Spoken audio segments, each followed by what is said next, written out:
What's going on, everybody? Josh, starterringgutterbiz.com. We got the airport hangar, part 2.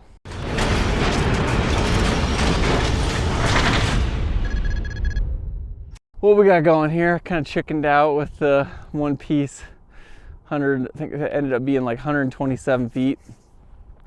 So we did 2 pieces. I got the other side done, turned out really good. All 4 corners get a downspout anyways, and it was a little breezy, and so just all I could do to get and we only have 1 lift too. That's another issue. So it's like 64 foot gutters, so turned out really good. We're about to hang, this is gutter number 3 on the building, so figured we'd let you guys follow along. So what I'm thinking here is we're going to use since it's still a little breezy out, use the basket lift on that part of the gutter, ladder on this part of the gutter, and they're going to be tacking it off, and I'll just hold it until they get to me. Make sure that thing stays on turtle mode for lifting. Here we go, 64 footer. Should we show them a snap lock clip? Now seems like the ideal time to do that. So with snap lock, we have hangers with the clip, so they clip on, and then these are the snap lock clips. So these snap into that rail we installed. Perfect. My ladder came up a little short.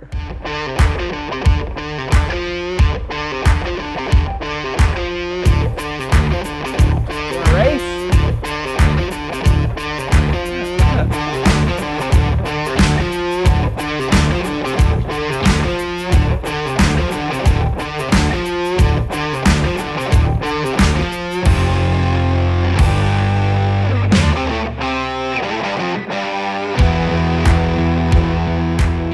So here's what we ended up with. That beam was a little closer than I've seen before. So I got some 2.5 inch, like we showed you guys last week, I did some probing, figured out where that beam was. So I found some 2.5 inch self-tapping screws to hold that rail into those, into the beam that's back there. So worked really good. These were tough to put in, but another thing we did was just to kind of reduce any vibrations is I put a little bead of our gutter glue on the back of the snap lock rail, just to make sure the wind blows really hard up here. So just to make sure that nothing was like vibrating or working loose.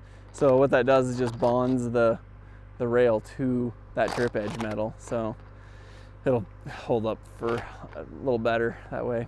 Not that these screws aren't enough, these are huge. But yeah, worked good. I also threw a few in the field. I basically just made sure there was a screw on every siding rib, because that kind of, if you put screws in the center of the ribs, you can suck them in too far because it'll bow.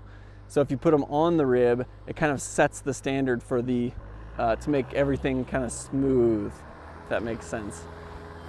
Makes it to reduce the waves in the gutter. Like if you're looking from one end to the other, to reduce any waves. So the building itself, I mean, it's huge, so it does wave a little bit anyways, but as long as you're following the waves of the building and not making new, weird waves in, different spots from different screw tightnesses, that's what we're trying to solve with that problem. So worked out good. Okay, so here's just to show you guys what we're doing for downspout on this. It's like 5 3/4 by 5 3/4.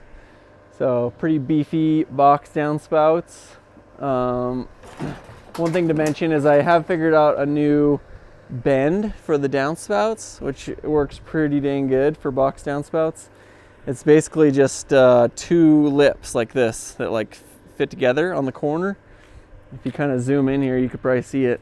So you can see there's a lip here and a lip here, and then you just rivet through like this side or whatever side makes sense to hold that tight, and they work a lot better than the old version I was using.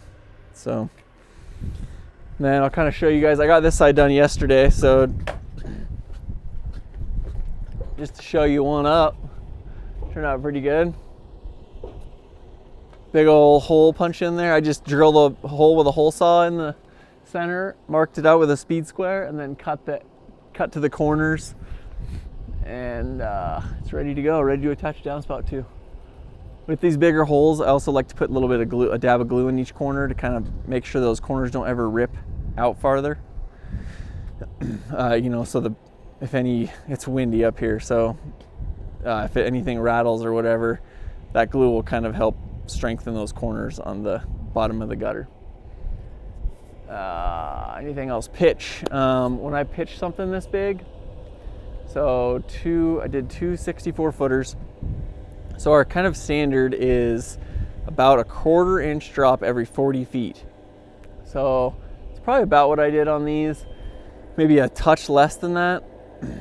And so I ended up at about, I would say about 3/8 total for each side. So I was touching the roof with the back of the gutter in the center, and then out towards the downspout, I'm about 3/8 low. Luckily this building's nice and straight, so it turned out perfect. Well, hope you guys enjoyed our little airport adventure.